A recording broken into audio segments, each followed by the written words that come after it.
जय हिंद, नमस्ते, वेलकम मेरे शेरों श्रेणियों। क्या हाल चाल आप सभी का। तो आज की एक बड़ी अपडेट नेवी लवर्स के लिए है, जो बच्चे नेवी की प्रिपरेशन करना चाहते हैं, जो पानी वाले फौजी बनना चाहते हैं, उन बच्चों के लिए है।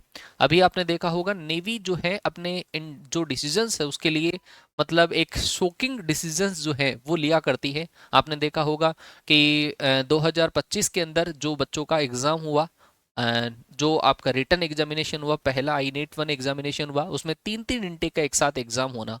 और फिर जो इन आई नेट वन में जो बच्चा क्वालिफाई हो गया, जो डिसक्वालीफाई हो गया, उसी को आई नेट वन के अंदर दूसरा जो इंटेक था उसमें उन्हीं बच्चों को इंक्लूड करना।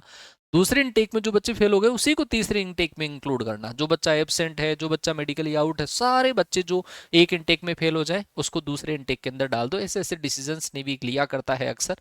खैर किस तरीके से ये सारी चीजें चलती है, खैर वो तो भगवान ही मालिक है। बाकी इस बार नेवी ने एक और बहुत बड़ा डिसीजन लिया है। अभी आप देख पा रहे होंगे ये एक्स हैंडल के स्क्रीनशॉट है और नेवी के स्पोक्स जो पर्सन है उसी का ये एक ट्विटर है, ट्वीट किया है। और ट्विटर के माध्यम से इन्होंने बताया है कि इंडियन नेवी ने स्टाफ सिलेक्शन कमीशन एसएससी के साथ में एक एमओयू जो है वो साइन किया है। और इस एमओयू के अंदर क्या क्या चीजें हैं वो साइन पूरा आपको यहाँ पर स्क्रीनशॉट के अंदर दिख पा रहा होगा। ये एसएससी के एंड नेवी के चीफ वगैरह हैं इसके अंदर, और एक एमओयू जो साइन हुआ है उसमें। अच्छा, बहुत सारे बच्चे जब ये देखते हैं, थंबनेल वगैरह पर देखा करते हैं, तो वो थोड़ा सा सोक्ड हो जाते हैं कि सर अगर इस तरीके से हुआ तो क्या पेपर पैटर्न में चेंजेस होगा।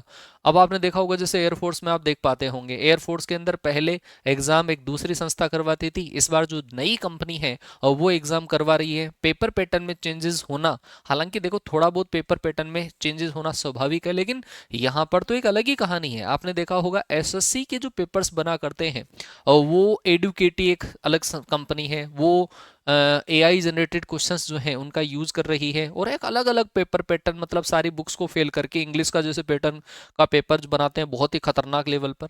तो क्या इस बार आपके लेवल पर भी नेवी के अंदर जो आपका जैसे जून जुलाई के आसपास वैकेंसी आएगी जिसका अक्टूबर में एग्जाम होना है, तो क्या उसका जो पेपर का पैटर्न है वो भी चेंजेस होगा क्या। तो भाई देखो यहाँ पर थोड़ा सा क्लियरली इन्होंने थोड़ा बहुत हिंट दे दिया है। बाकी जब इसका नोटिफिकेशन आएगा, क्योंकि अभी 2026 का दूसरा जो इनटेक है वो वाले बच्चों को डरने की जरूरत नहीं है। अगली जो वैकेंसीज आएगी जिनका आईनेट होना है उसके लिए, क्योंकि 2026 का दूसरा जो इनटेक है उनकी तो शॉर्ट लिस्टिंग बाकी है केवल, और वो जो पहले आपका आईनेट लग चुका उसी से होगा।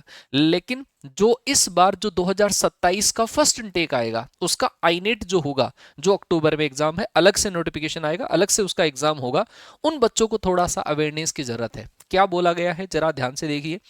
कई बच्चे ये कंफ्यूज रहते हैं कि सर क्या रिटन एग्जामिनेशन में चेंजेस होगा कि नहीं होगा, तो इन्होंने इसी तरीके से लिखा है ना।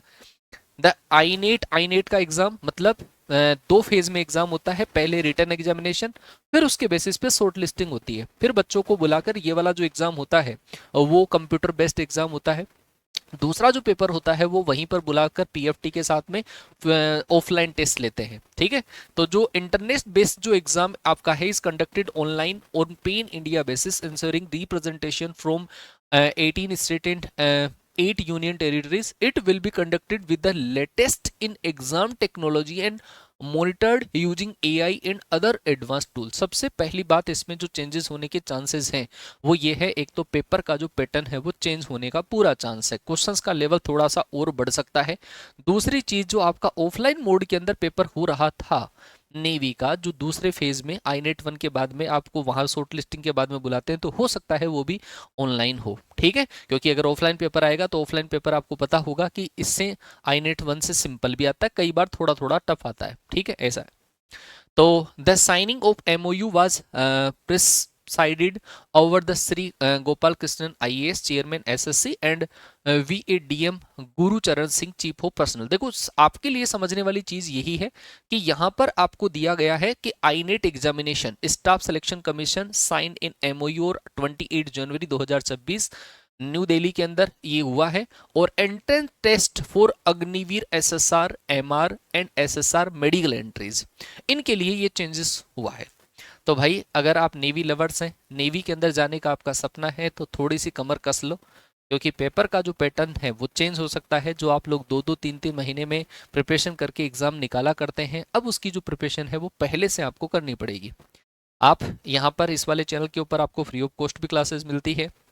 आप अपने जो कॉन्सेप्ट है वो पहले से सॉलिड करके रखें और प्रैक्टिस का जो लेवल है वो थोड़ा सा बढ़ा के रखें, क्योंकि अगर आपको एग्जाम क्रैक करना है, पानी वाला फौजी अगर बनना ही है, तो आपको प्रिपरेशन उस लेवल से करनी होगी। हमारा बेच भी चल रहा है, वर्दी 3.0 जैसे बेच है, वो वाला बेच हालांकि हमारा एंड हो जाएगा, लेकिन अभी आप हाल फिलहाल उस वाले बेच के साथ में कॉन्सेप्ट बहुत बढ़िया तरीके से पढ़ सकते हैं। फिर जैसे ही वैकेंसीज आपकी आएगी, हम अलग से बेचेस वगैरह आप लोगों के लिए लॉन्च करेंगे। इस चैनल पर कोई अपडेट आप लोगों के लिए होगा तो ज़रूर हम आपको प्रोवाइड करने की कोशिश करेंगे। ठीक है, ये इन्फॉर्मेशन आपको देनी थी, लेकिन अभी ऐसा नहीं है कि ज़्यादा मतलब शॉक्ड होने की ज़रूरत नहीं है।